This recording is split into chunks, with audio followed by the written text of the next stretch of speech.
Thank you very much for joining me. How you been? Ladies and gentlemen, welcome back. Back.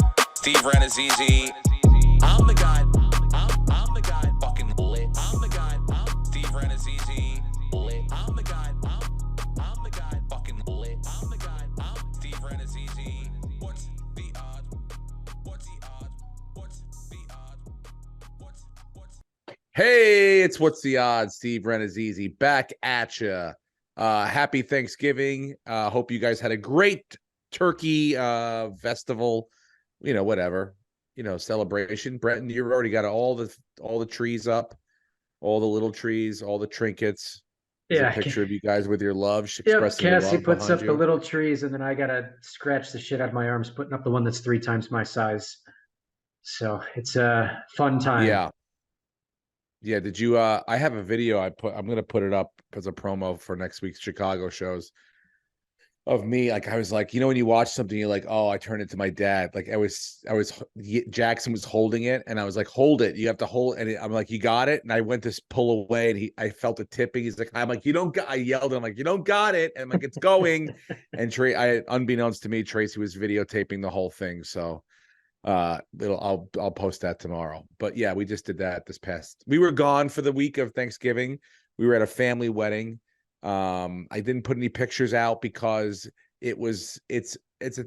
my wife's working at a school now, and if you take a couple days off before a holiday, that's very frowned upon. So we laid low on social media, but we were in beautiful weather at a family wedding, not eating turkey on Thanksgiving for, I believe, the first time in my life. Wow. I asked everybody at the table, and I don't think anyone had said they had, even in I don't know if you've ever spent the Thanksgiving outside of America, but it was like they were like, hey, happy Thanksgiving, Americans. But like it's the normal menu for what we normally eat. So I did not have turkey on Thanksgiving for the first time. Have you ever done that?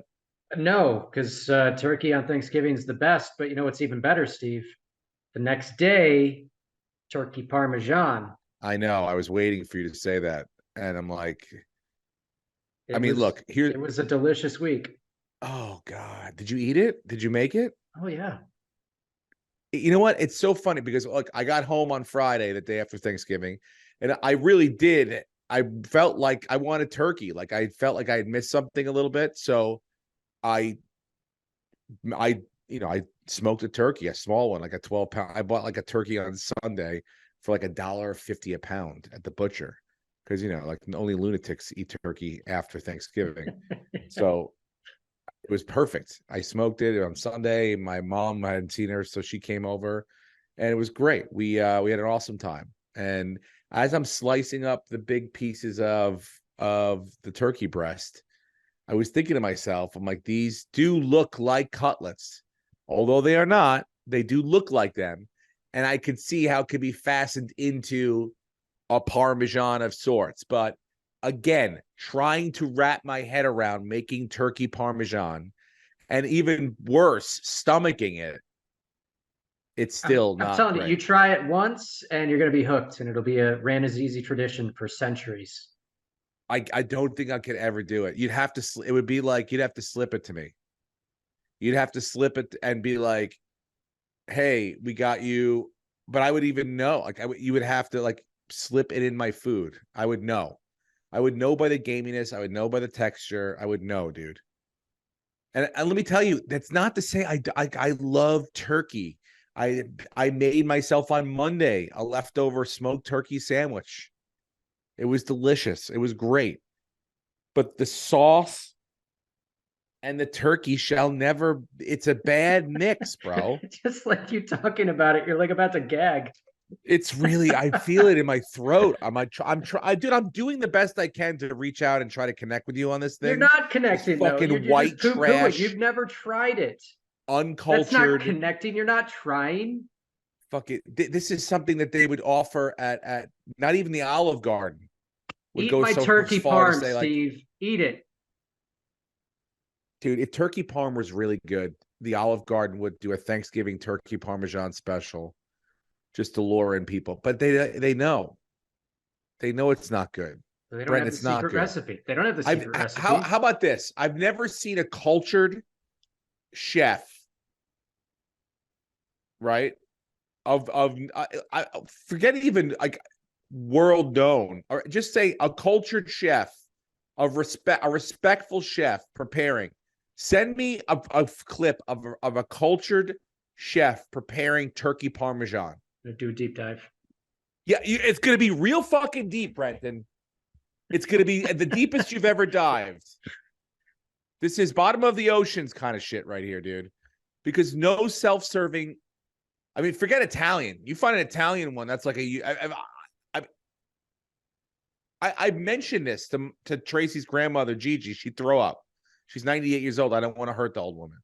So again, I'm trying to connect with you on this, but it makes me sick to my stomach. Lucas, hello. Did you have a good Thanksgiving? Yeah, I did. I didn't eat any turkey though. You didn't, but no, I was just saying, I was out of the country at a wedding for a family member. So I did not have turkey on Thanksgiving either, which was the first in my life. I don't know, was this the first time you had ever not had Thanksgiving turkey? Yeah, I loved it. I ate bison. You did. Yeah. And you were in America. Yeah. Did they have turkey and you just elected not to eat it? Or was it like, Yeah, guys, yeah. we're not doing They it this had year? no, they had it. I just didn't want it. I think I'm done eating birds in general. Why is that? It's just weird. Interesting. Why Yeah. is it? Why do we draw the line at birds? Well, it's for like just as a farmer's kid, I feel that like chickens are definitely the most grain-fed animal. So Yeah. if you're trying to avoid like soy and that kind of crap, Yep. you're better off sticking to beef and like eating pig. Also they're dinosaurs. It's just fucking weird that we eat them. Everything's weird that we eat. I can't. I mean, there's like I pass. It's so weird that we pass cows and I stare at them. I was in Iowa, driving through Iowa, Mhm. and it's like the most beautiful, flat, beautiful, and like you're staring at cows. It's majestic. Yeah. But then you stop, and we stop at a fucking steakhouse and we destroy a porterhouse. So it's like, hello, I get it, Yeah. but chicken parm's delicious. Turkey parm is not, but turkey's delicious on its own. And with various states, soups and stews and pies and things like that.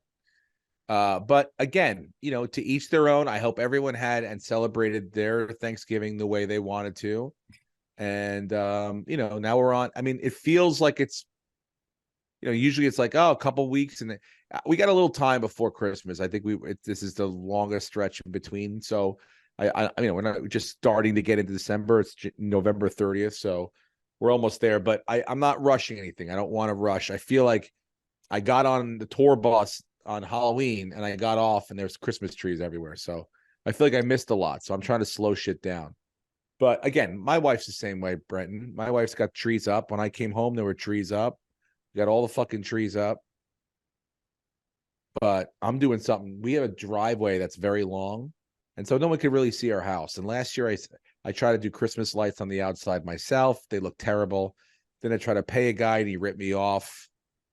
He put up fucking Griswold lights and left. I mean, I can't tell during the day. I was like, oh, they look good, but then when lit up, they look terrible. So we decided we're going to do something different. We're going to do some more stuff on the inside and not really decorate. You can't see our house from the street. You can't. Our all you see is a mailbox and then the entrance of a driveway that looks like it's going down a hill. You cannot see our house. But I saw this cool Instagram thing where this guy took PVC pipe, right, and built like a little teepee around the mailbox, then loops garland around that, right? Little star on top, lights around that, and it looks like the mailbox is sticking out of the Christmas tree, and it lights up. So I'm going to do that. I decided to do that. I bought the PVC pipe. I bought all the supplies, and tomorrow is the day I'm going to build it. I'm going to surprise everyone. Or it could be a complete disaster, and I can cut my hand off. But I think I mean, literally, dude, it's the easy. I don't know if has it popped up in any of your videos? Do you get any of those Instagram? All my Instagram videos are like decorating for the house, or my wife is now inundating me with Gucci and Louis Vuitton, all my ads. She must just pick up my phone and go Gucci, Gucci, Gucci, and that's it. So it's all Gucci ads in the middle of my Instagram videos. But I'm going to try to do this because that's like, we could like, what are we going to do for the top of the driveway? And this is perfect. This is like, people will love this. I think this will be the talk of the neighborhood. So that's me tomorrow. I'm getting into that. But look, you know, it's a time of giving, a time of being thankful. Mm-hmm. And I know it's been tough for you guys as Buffalo Bills fans. So, you know, we started off with pleasantries in the beginning, but I just dive right into what the hell I want to talk about. But I feel like with all you guys have gone through, even up till today, even up till Von Miller, even on your bye week, you're losing ground. So I want to give the floor to you guys, to any one of you two that wants to pick up the podium and voice your opinion on what's going on with the Buffalo Bills. Are you disappointed, angry? What are you? How are you feeling? Who is it to blame? Go. I'm numb. Oh man, I'm used to it. I knew they're gonna lose it. I don't know about Brenton, but when I saw like, a minute 50, minute 40, whatever they left Philly to score with at the end of regulation. With that Again, damn it's not Josh Allen's fault. That seems to be the narrative. Josh Allen got us the lead, and it was the defense yet again by our defensive mastermind, Sean McDermott, that let them drive down the field and kick a game-tying field goal to go to overtime. So, I look, that game in particular, they should have been blowing them out in the first half. That was some of the worst one-sided officiating I've ever seen. That horse collar where you could call it on either side, where his jersey was literally ripped and he was tossed to the ground, and then was called on him as a intentional grounding. That should have been first and goal from the 2-yard line instead of third and goal from the 15. That was atrocious. Darius Slay was just holding Diggs at will. Nothing was called. There were several holding calls that could have been called that were not. So the Eagles definitely got some home field advantage. And I don't want to sound like a fan because the same shit, if you go and watch the Texans Jaguars game, the officiating was so blatantly one-sided in that as well. Like, it's a problem. And you don't want to dip into the conspiracy theory pool of, well, maybe they've got people that are gambling on these games and they're trying to influence. You hope it's not that, but at the same time, like the crew that did the Eagles game, they've now been with the Eagles for 6 of their wins, and in all of those games, the Eagles have gotten more calls than the opposing team. So, but I just, how do you call that intentional grounding when he's horse collared on both ends right in front of you and his jersey is ripped? How is that not called? That blew my mind. But the offense looked good. There were a couple of execution plays. James Cook has to catch that football in the first quarter. He has to. Gabe Davis has to get his head around in overtime. That's the game winner right there. And maybe that's a communication error between him and Josh at the pre-snap, but they have to figure that stuff out. But again, it just comes down to coaching.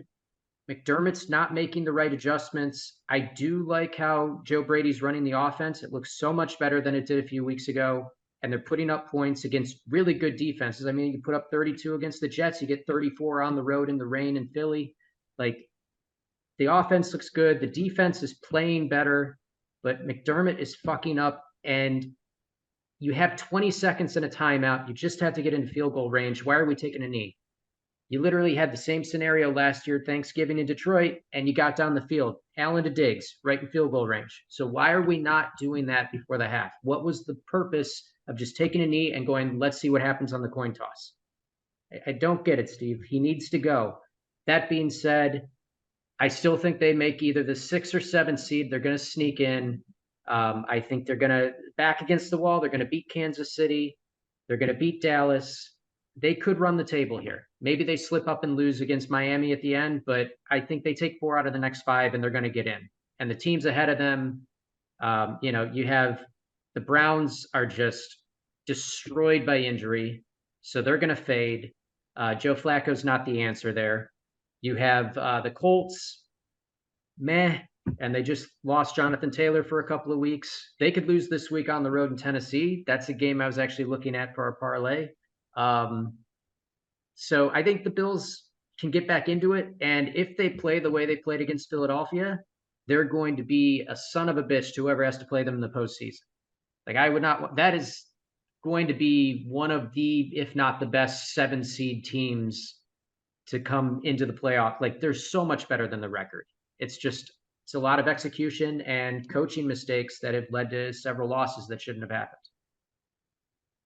So just so I agree with a lot of what you said, but you lay no blame on Josh Allen throwing a pick in the last 8 games in a row.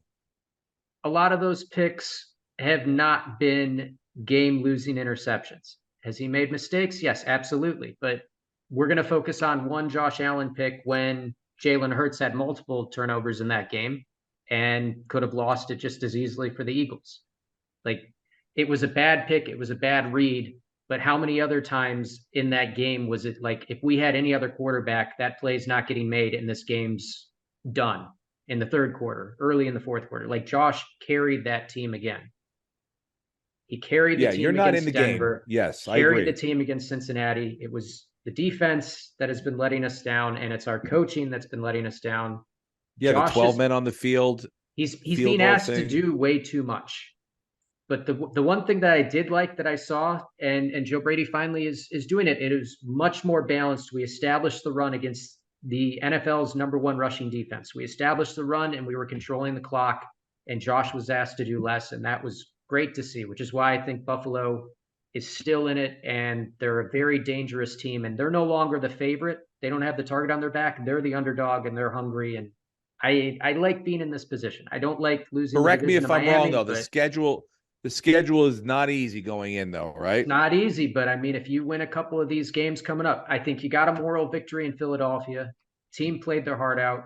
You get the week off. No one got hurt seriously, other than Von Miller's probably done playing football. So we go into this next week with 2 weeks to prepare for Kansas City, and we're healthy as we've been since the start of the season, and motivated, and it's us against the world.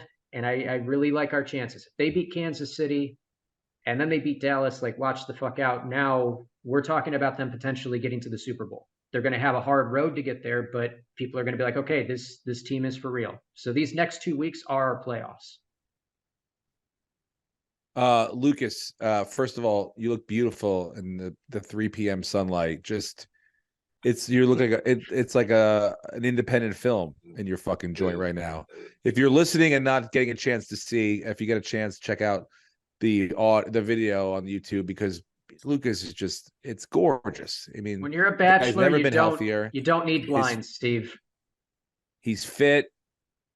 His hair looks beautiful, and it's just, why not show the whole package off? Do you disagree or agree with everything and anything that Brenton has said as a fellow sufferer Bills fan? I feel terrible. Look, here's the other thing, though. Like, the way that we lose is heartbreaking and it's awful. Yeah. But at the same time, I grew up with watching such a terrible team that even though in the moment when they lose, I'm devastated, it's also like, well, my team just got to be a part of the greatest game that we'll probably see in the regular season this year. Like, every game that we're in, it sucks because your blood pressure and your heart and everything, and I'm probably going to die a lot younger than I should. But at the same time, it's like, we're seeing amazing football. But we're always on the losing. I know. I was about to say the same thing. Yeah, that'll make the victory that much sweeter when it finally does happen.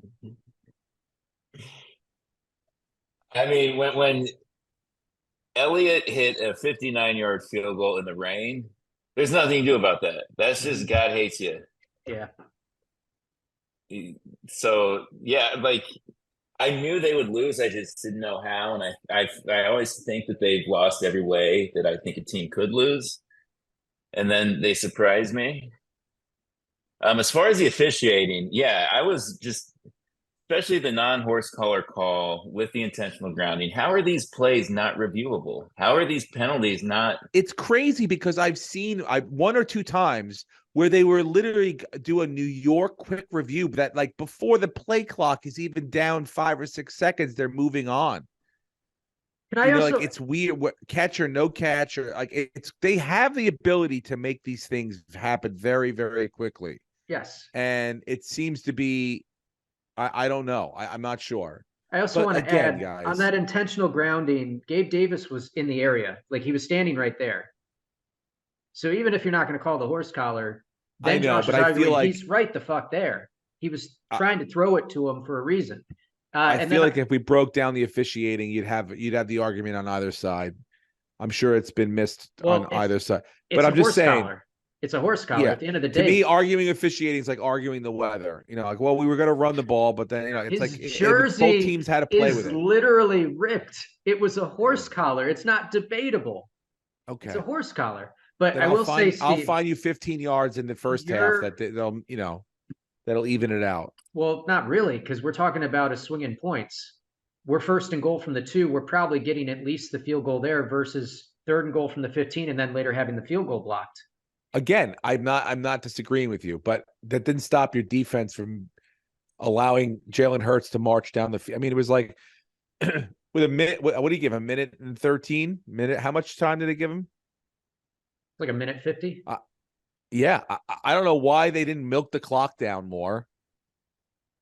But on the getting Buffalo back to side, your point of the video review, how come at about 4:15, 4:20 Pacific time, AJ Brown can catch a pass, take 2 steps, have it knocked out, and it's an incomplete pass. We're not reviewing it at all. But then at around 5:45 Pacific time, Keenan Allen can catch a pass, take 2 steps, get it knocked out, and it's called a fumble. It's reviewed and confirmed as a fumble. It's the same play. The same play happened in 2 different games, an hour apart. One in overtime that would have ended the game, and the other was in the first quarter. So it probably didn't matter. But same play, same rule, looked at by officials, and different outcome. I mean, this is the NFL now. You're not going to get an opportunity to redo it. So It's all subjective. it is what it is. I know, but what I'm saying is like I said, you could find arguments on both sides. I think you guys need to find a better way to play defense, especially when it matters. And I think thought they that, played really well. Again, even on offense, you had an opportunity to end the game. You had an opportunity to do to a great team and a great game, to do to them what has been done to you guys so many times. And for whatever reason, Gabe Davis goes left and Josh Allen throws it right. And I don't know who's to blame on that, but it seems like it's never their opportunity. And it's always seems like it's going to be mostly on the quarterback. Mostly on the court. When you're that wide open as a receiver, it's going to be mostly on the quarterback. Well, it was an all-out blitz, so there should have been some kind of communication pre-snap at the line that it was going to be a hot route, and Gabe either didn't read it right. I mean, look, he didn't look. Maybe Josh didn't say it right. There was some kind of miscommunication, because when that happens, it's just Josh is tossing it up, and you got to turn and you got to catch it. You got to find it. That's the thing, though. That's the problem. That's the problem now. So now, do you want to that just happens to you a lot. It happens to you constantly. It's a plague for you guys. It really is. It just an ill-timed miscommunication, decision-making, turnover, something that happens at a bad time. It's coaching, Steve. I mean, maybe partially, yeah. 12 men on the field that time was fucking terrible. That's coaching. Terrible. That's coaching, because they 2 timeouts, you easily could get the personnel organized. They practice it every week. But the Josh Allen throw to Gabe Davis, that's not coaching. They drew up the right play that just wasn't executed correctly. So and that's probably on Gabe. I mean, look, I know you want to suck Josh Allen's dick. I get it. He's the franchise. He's the face. He's the most one of the most top 3 talented quarterbacks in the NFL. I agree with you. But some of it has to be laid at his feet, I think. Well, some of it. Watch any sports talk show. They're saying that he's a bust. They're saying he's he's the new Dan Marino. He's never going to win anything. Like, he's getting plenty of blame. I'd love to be the new Dan Marino. My God. He's getting plenty of blame, Steve. Well, I think it's not all justified. that's ridiculous. I think if he had a different coach, I think we'd be looking at a different team. I think the problem starts at the top and then works its way down. And he definitely deserves some blame. He's made some bad reads, but I think if you broke down every interception that he's thrown this year, probably 4 or 5 of them are really bad. And another 3 or 4 of them were just like deep balls that just became punts anyway that didn't matter. And there were a few drops that went right through hands, right into defenders that he gets it statistically, but it's not really on him. As an That unsanctioned guy, he did everything he could to win the game for Buffalo, and we need 52 other guys and our coaching staff to do their job just as well as he's doing, and then we'll start winning championships. As an unsanctioned member of the New York Giants decision-making staff, I would like to offer you Tommy DeVito for Josh Allen straight up. Although we'll miss this, I would gladly take the new Dan Marino any fucking day of the week. Look, I'm telling you, I don't think they're done. I liked what I saw, even though you never know. I mean, there. It's an uphill battle. It's you not put like yourself in a bad spot. They haven't rolled over and died. Like you look at the Jets. The Jets have rolled over and died. They've given up. Yeah, I mean they do have easier games. If they can't beat these, if they can't win the next 2 weeks, if they can't beat Atlanta, and they can't beat, like, I think they got to lay up the week after. Excuse me. Then you're fucked. Mm-hmm. Then it's like, what are you rushing this guy back for? Yeah. But not that he's rushing himself. He seems to be rushing himself, which is fine. But I like it. He's like, hey, maybe they win the next 2 or 3 games, and then I come back and, he comes back at 8-8, right? And they got to win a 9th game to get into the playoffs. So he's basically come back for the playoffs. I got to win a 9th game to get into the playoffs. Then I got to win every game in the playoffs, and why not? So I'll be prepared. But if they lose this week and next week, it's fucking, even just this week, it's probably pretty much done. I will say, well, aren't you on a bye this week, aren't you? Yeah, the Giants are on a bye. We're safe. I will say about DeVito, he is definitely gotten more comfortable standing in the pocket. I mean, we were at the Giants-Jets game, Jackson and I, and they, obviously they threw the ball once. So, I mean, that could be just because of shell shock of being in a game that you never thought you were going to be in. The last 2 weeks, he's stood in the pocket. He's thrown the ball pretty good. He's not a great, like, he's lucky to be their backup quarterback. He's not going to be a guy that starts, but he's looked a lot better the last 2 weeks. And that's comfortable. He's making good throws. Dable's a great coach. He's got the most touchdowns of any New York State quarterback besides Josh Allen.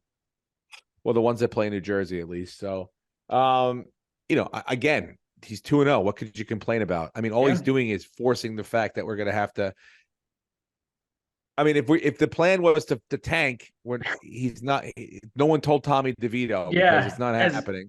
As a Giants fan, you got to be devastated because you were supposed to get a high draft pick, and he's just now we're going to have to give up. We're going to have to give up next year's first round draft pick to move up to get Caleb Williams if we really want. So it's like, we're kind of fucking ourselves in the end because meanwhile, Jackson's sending me memes, TikToks of like, it can be done. Like it starts with tonight where the Cowboys have to beat the Seahawks. And then like 5,000 other dominoes need to fall into place before the Giants can make the playoffs. Plus we have to win every fucking game, including beat Philly in Philly. Yeah, but that game just got flexed, didn't it? So you're going to get to watch. I don't know, dude. I think that the one that got flexed. It's the first ever Monday Night Football flex. I know the Eagles just got 3 flexed out games. Did they flex it out? They flexed it out. They took away. It was going to be the Chiefs Patriots. Chiefs Patriots are off Monday night, and I think it's the Eagles and somebody. But I know the Eagles and the Giants play in prime time. Whatever week they play. They should. Please don't let the Eagles embarrass us in prime.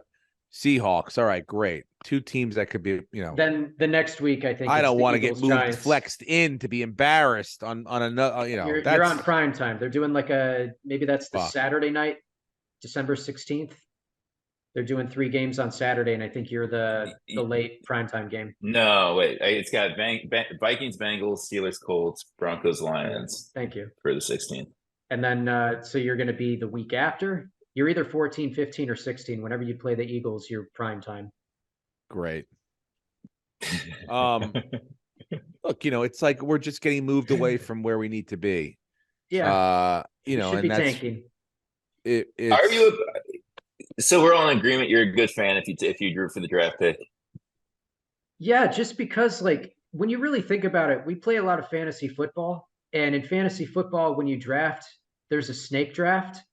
And the fact that the NFL doesn't do that is fucking insane because imagine you get the first pick in every single round instead of like, the Chiefs win the Super Bowl, they get 32 and 33 instead of 32 and yeah, 64. That's a huge difference. And maybe it's something the NFL needs to take a look at and go, we should be snake drafting this as well because it's such an advantage.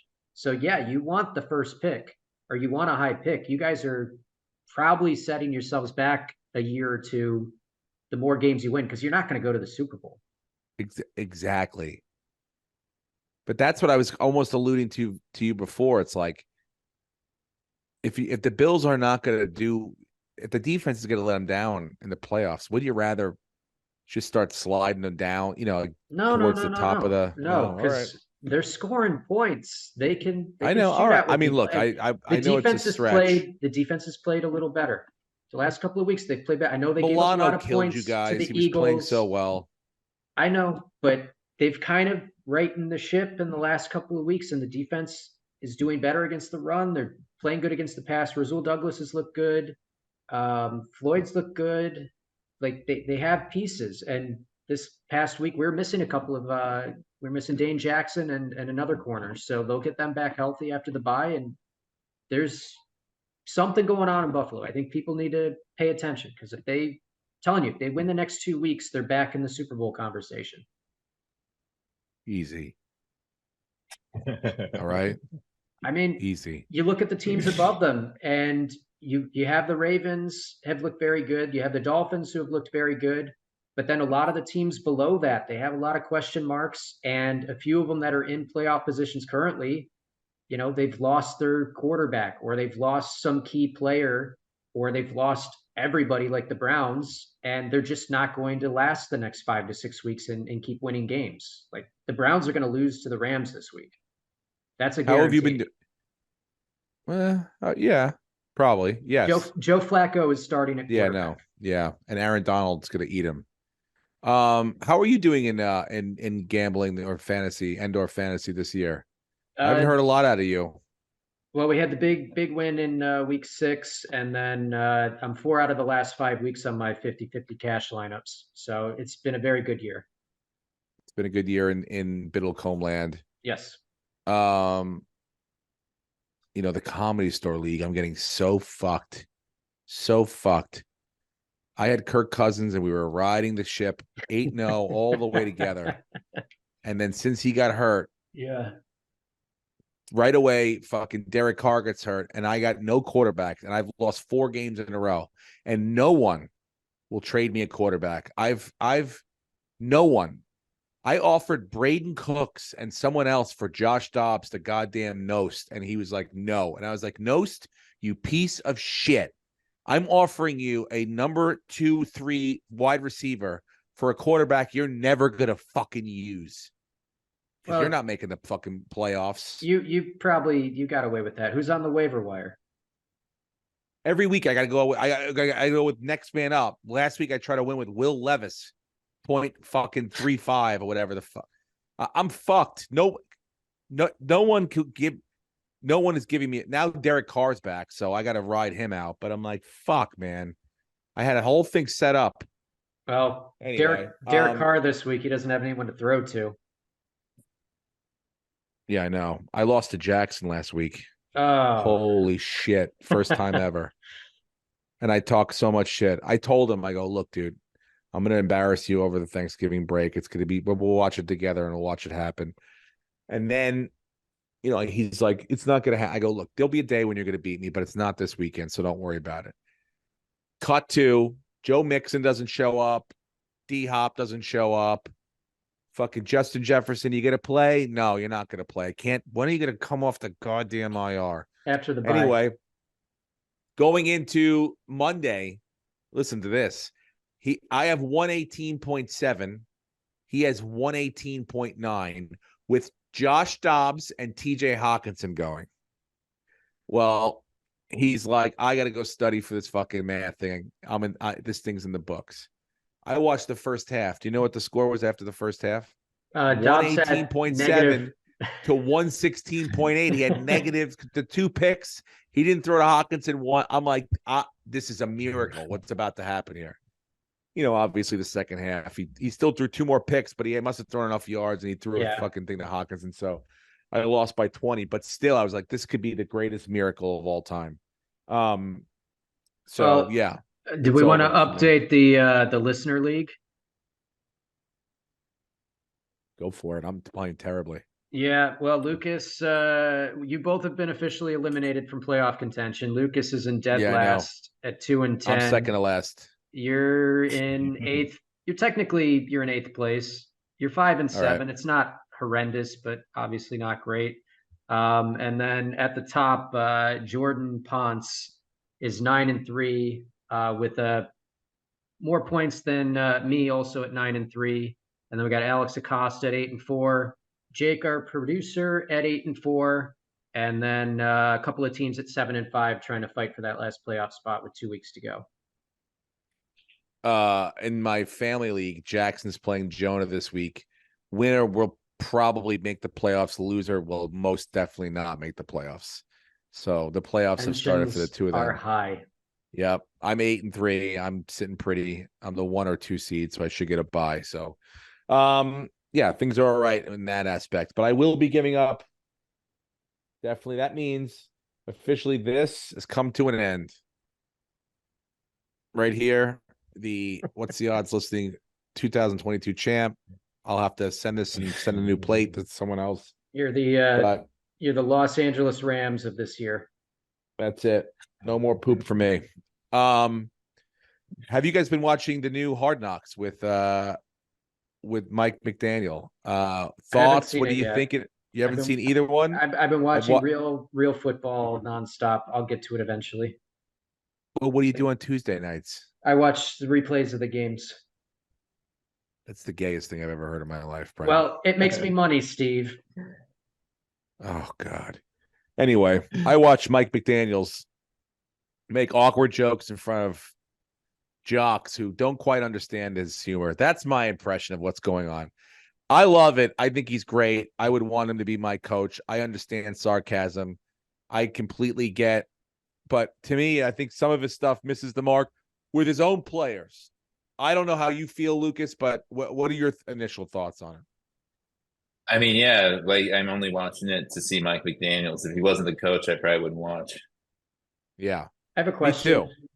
Do they cover the backstory of how he and his wife met? Because the way that it was presented in the broadcast on Black Friday, it seemed like he married a stripper. Like he was with a. What? Did you guys watch the Black Friday game? I was on a plane, so I was on a JetBlue flight, and then they were telling the story. I had internet, but it was going in and out. Yeah, they were telling the story of how he met his wife, and it was when he was with whatever college team he was with. And they won a game. They went to a club. He didn't specify what kind of club, but they went to a club, and one of the players was dancing with a woman. Mm-hmm. And I kind of heard it like, were they at like a nightclub that was like a dance club, or were they at a strip club and this guy was getting a dance? And then apparently Mike McDaniel went over and said to the guy, like, you're not dancing with her or you're not playing on this team next year. So you either stop dancing or you're off the team, and then married that woman 4 years later. So I did not see the story. Was his wife a stripper, or was it because they didn't, just the way it was presented, what's his face telling Kirk Herbstreit, like just the way he presented it, it was very vague and like, sounds like I just want to let you know, Brenton, in Italian American culture, if you just even insinuate that someone's wife used to be a stripper, I'm not insinuating. I'm asking a question. You could die for that. Where did he meet her? That's a murder.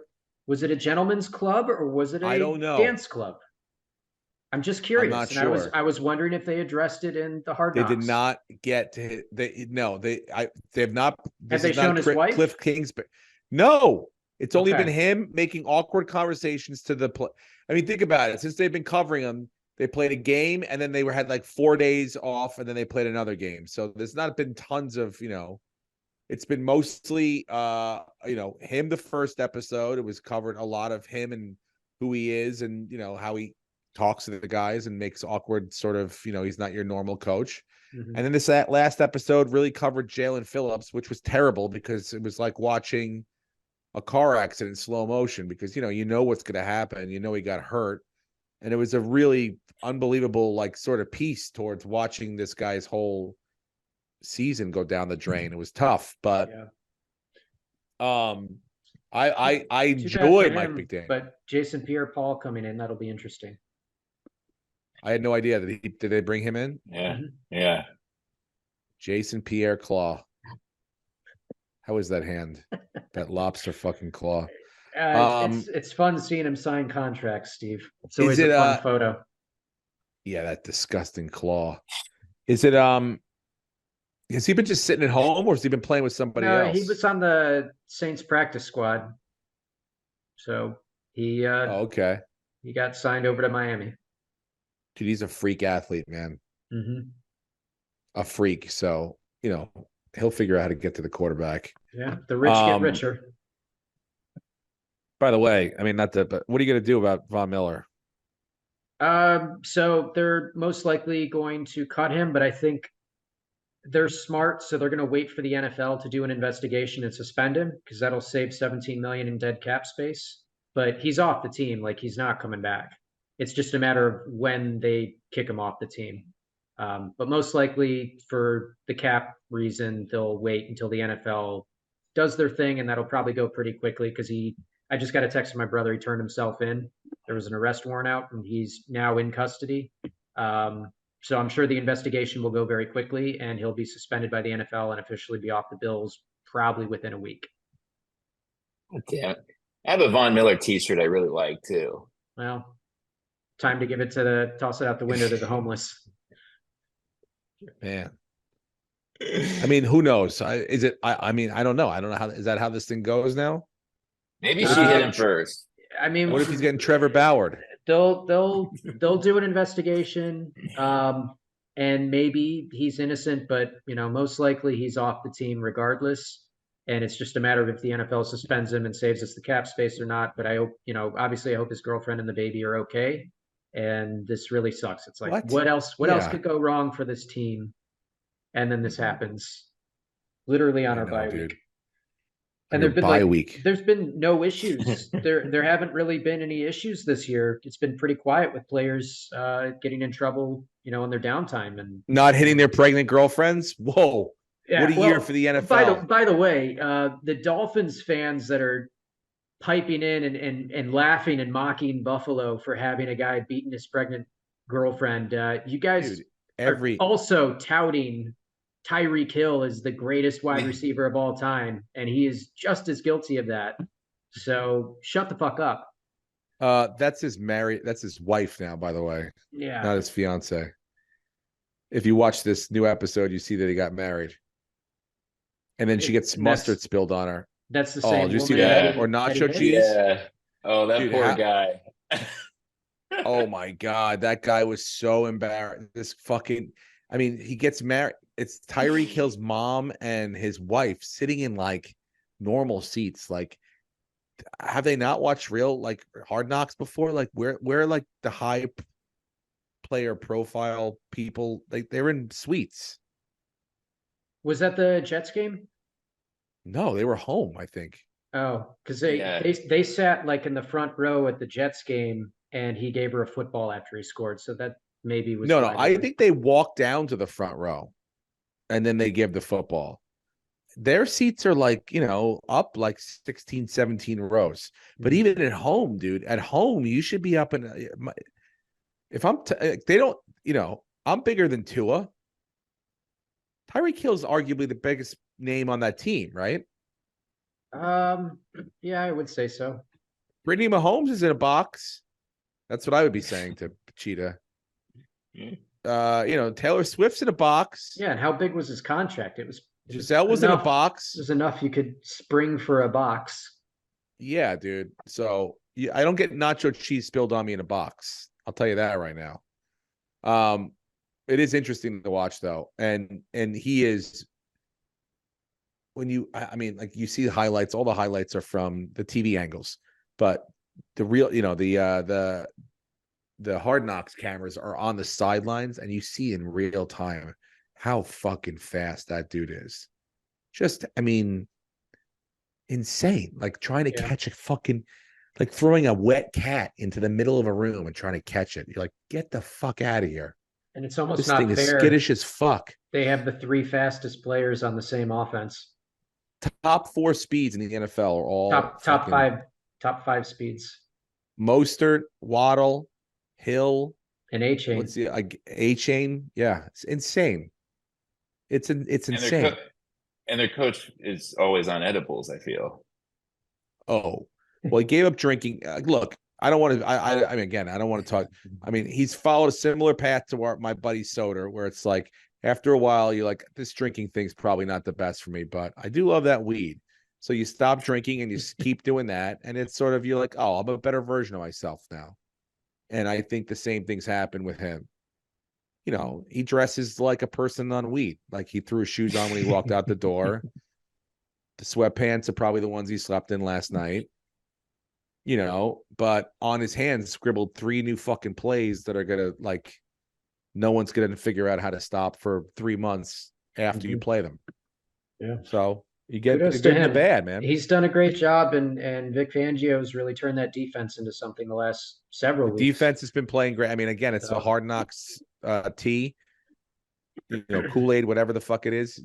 But you see them, and before they even started, I was like, oh, they're getting better. And then this is a tough break. Yeah, they're probably your AFC favorite to go to the Super Bowl. That being said, Tua's arm strength is still an issue, and everyone just kind of turns a blind eye to it. He's bailed out by the fact that he's got the fastest players, but I'm telling you, it's going to bite him in the ass just tossing the ball up, that little rainbow lollipop loop. And in big moments against good defenses, especially in the playoffs, when defenses get a lot tighter, he's not going to get away with that shit. So that probably will end up being their downfall. If the line's done a great job protecting him, I think he's the least hit quarterback this year. That's if he stays healthy. Russell Wilson's made a career of it so far. I mean, you could tell his arm strength's going down. He doesn't throw the ball deep anymore. But Sean Payton's done a great job with that team too. It took obviously several weeks, but they're looking like they're contenders. That's a problem. See, that's what I'm saying. They're a team that you're like, fuck, you're going to have to deal with them in record and stuff like that and tiebreakers and all that shit. Yeah, but I'm saying, I think of all the teams that are currently in the playoff position and the ones on the outside, I think probably Denver gets the 6th seed and Buffalo squeezes in for the 7th seed. So I do think we make it in. Yeah. Well, I hope and then the Giants... that means we're probably playing Kansas City on the road for that first playoff game. Unless we beat them, then we'd be playing. We might be playing Miami. Because I think the Ravens. Miami. The Ravens are going to most likely win the 1 seed.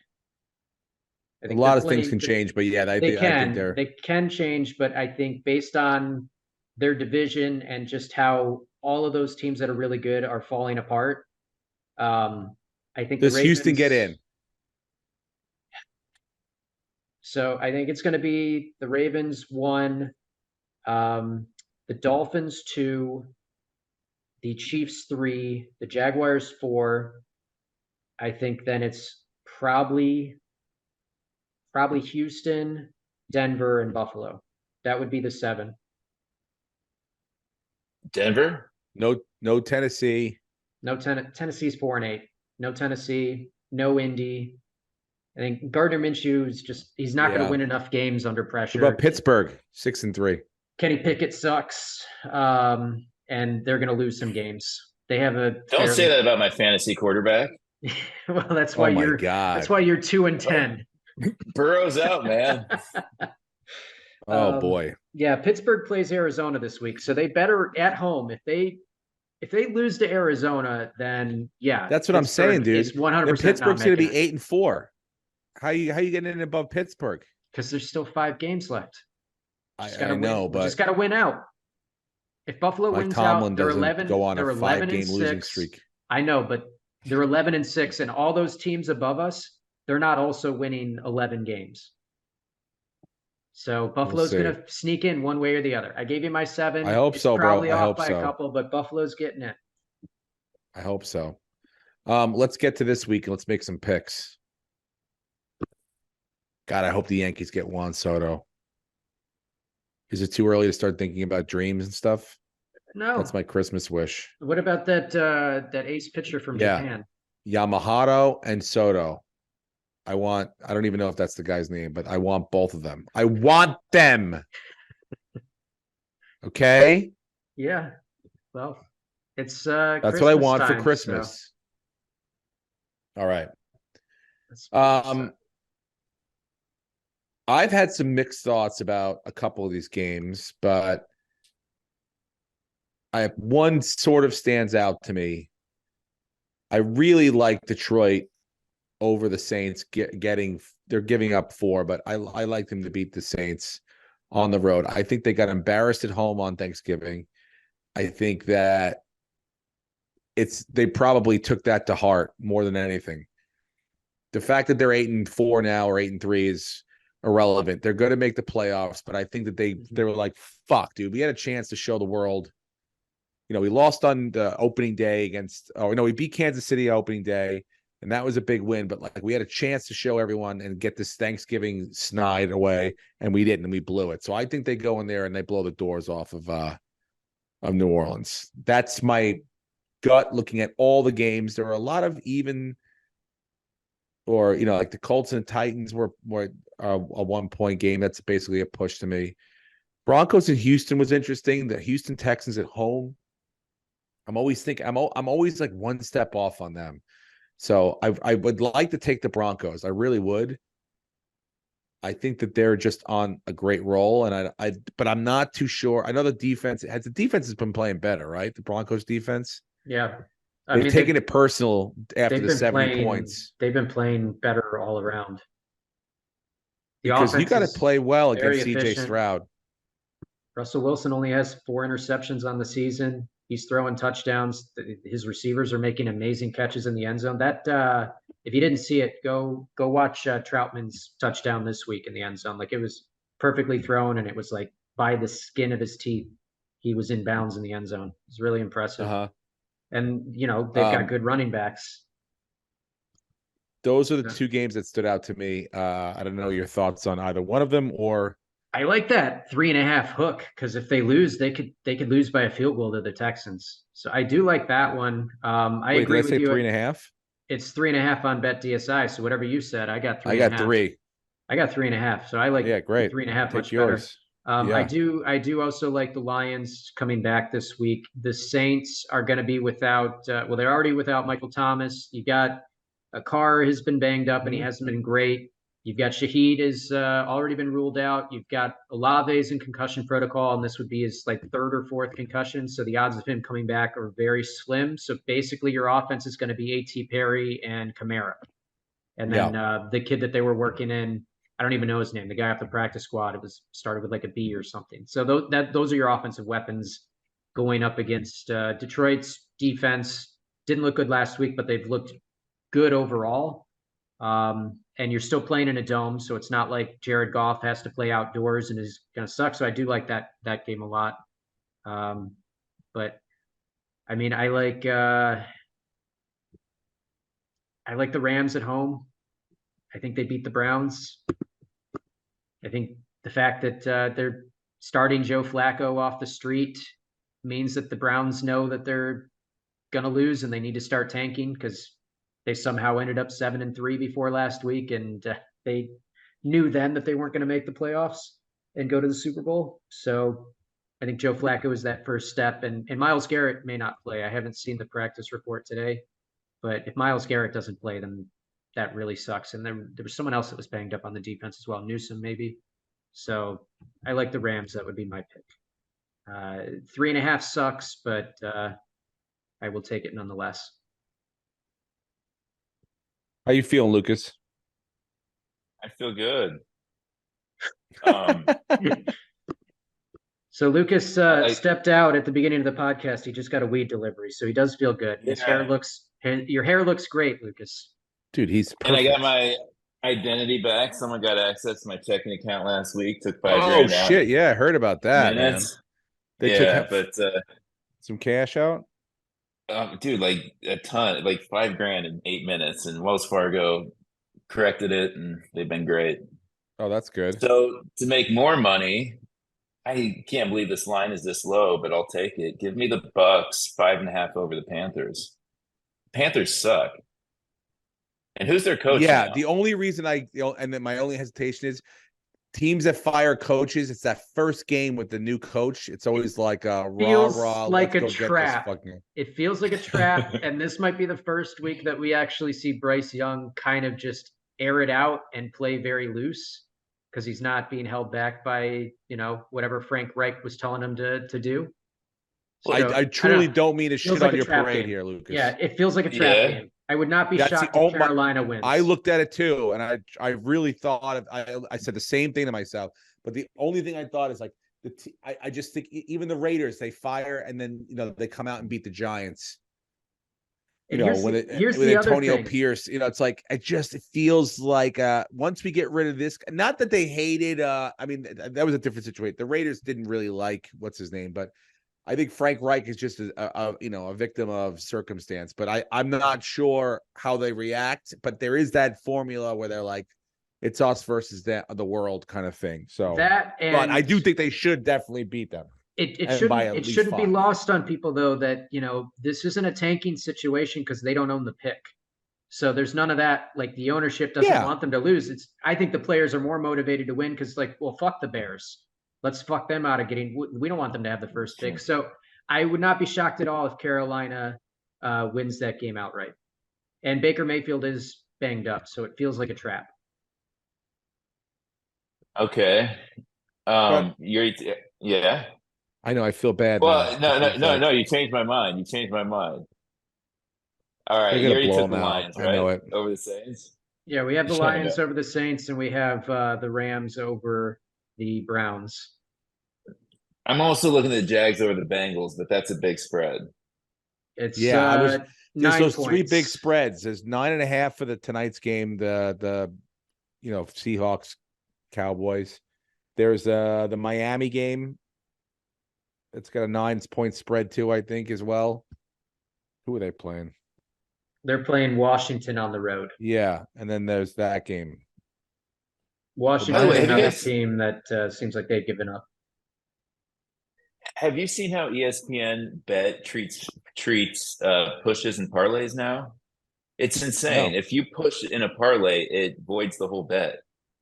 The whole thing? You don't get paid out the whole for the thing. You got? No, okay, well, people are. I've had issues with BetDSI, but they still pay at least 2 of the 3 legs when we push.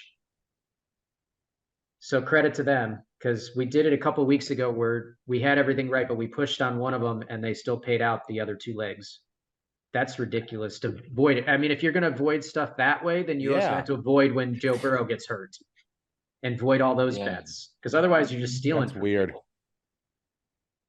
That's weird. I don't like that. So finally, something positive about BetDSI. God dang it, guys. I'm looking at these. Well, you don't have to take the spread. If there's a team that you believe in, I can take them on the money line. I don't believe in any of these people. The Bills aren't playing this week.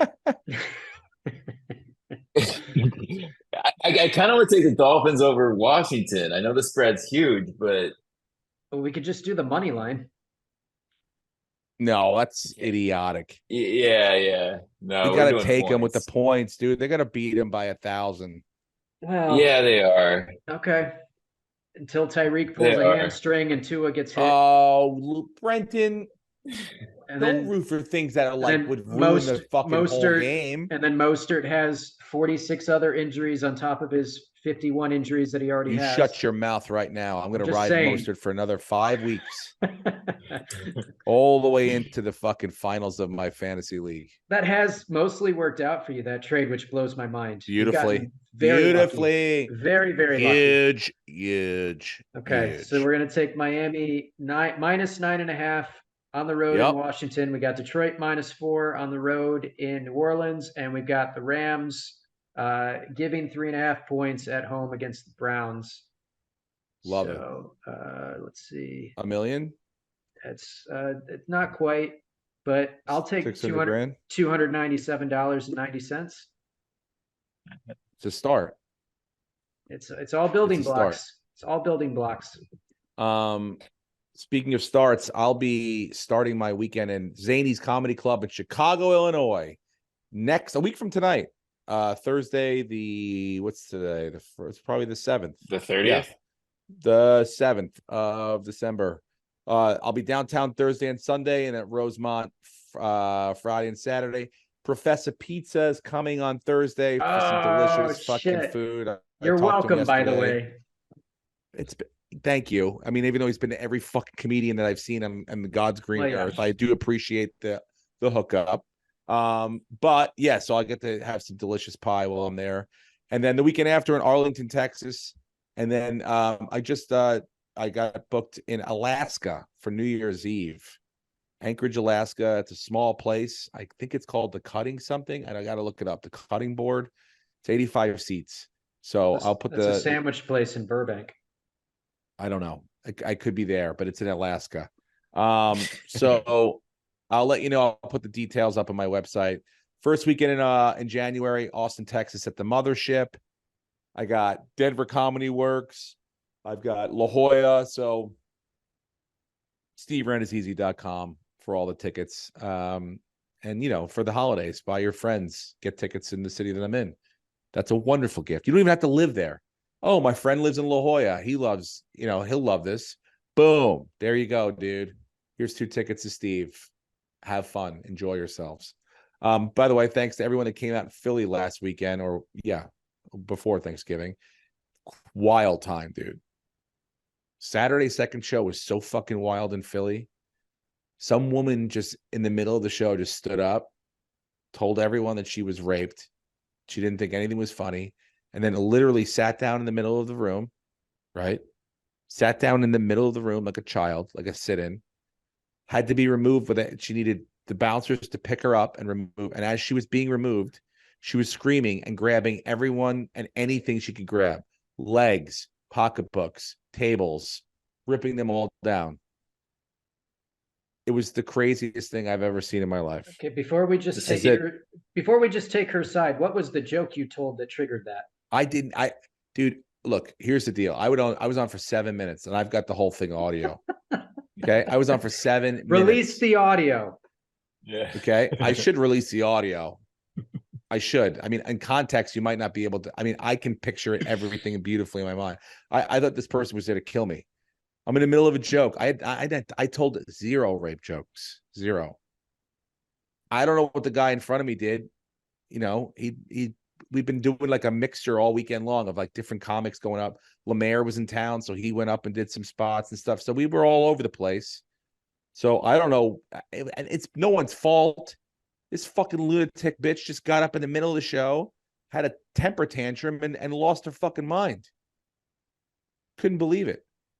I told Philly, helium. I go, Philly, you guys threw batteries at Michael Irvin when his career was ended on the field, and you booed Santa Claus. This is how weak you've become. This is terrible. So, I mean, other than that, the fucking weekend was, as the kids would say, fire. So I had a blast in Philly. Can't wait to come back. Also did Preston and Steve, which was awesome. They're a great radio show. And they made me get on a roller coaster and answer questions, which took me out of my comfort zone. In any case, that was a blast. So yeah, I'm having fun on the road. The bus tour kind of invigorated me a little bit. So I'm having a lot of fun with some new stuff on the road. So come check me out when I'm in your city. Guys, you got anything you want to plug as far as dates or anything? Saturday night, I'll be at the Hollywood Improv, so come on out. And then have an update. Von Miller has posted a $5,000 bail, so he is back on the streets in practice mode. And Dorian Thompson Robinson did not practice for the Browns. It looks like it's going to be Joe Flacco. So I feel even better about our bet. Look at that. Damn.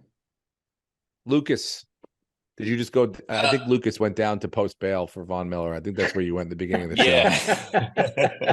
Yeah. By the way, there is a documentary coming out about that Chiefsaholic fan that, is Robin Banks and it's costume. It looks really good. We willed it into existence. How beautiful. That's awesome. Amazing. Do you have any dates or anything you want to plug or no? I'm gonna be in Iowa doing an hour in a few weeks. It was supposed to hell be, the date of the Bills game, but we had to reschedule. So it's probably gonna be the 29th, but we'll see. All right. And then Michigan plays Iowa tomorrow in the Big Ten championship game. Michigan's favored by 23 points. Yeah, we stayed away from that one. Would Iowa? Is it possible for Iowa to score 23 points in this game?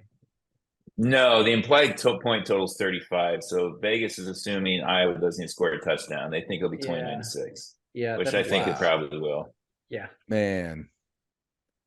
I will say though, the Comedy Store last week, Richie and Don Barris made a bet with the Ohio State Michigan game, and since Michigan won, Don Barris will be managing the club on Saturday. No fucking way. He's told some people whose jobs are safe and whose aren't. My job's safe. Dude, that's awesome. I wish I could fly in for that just to see Don in charge. This is how things really should be run. That's awesome. Beautiful. Well, I'm glad the Comedy Store spirit's alive and well. That's it for us this week, guys. Enjoy your holiday treats and getting gifts and all that bullshit that goes along with it. And we'll talk to you guys pretty soon. Well, how about we say that? Soon. Enjoy. Adios, amigos. Go Bills. Go Bills. Thank you very much for joining me. How you been? Ladies and gentlemen, welcome back. Steve Renazizi. I'm the guy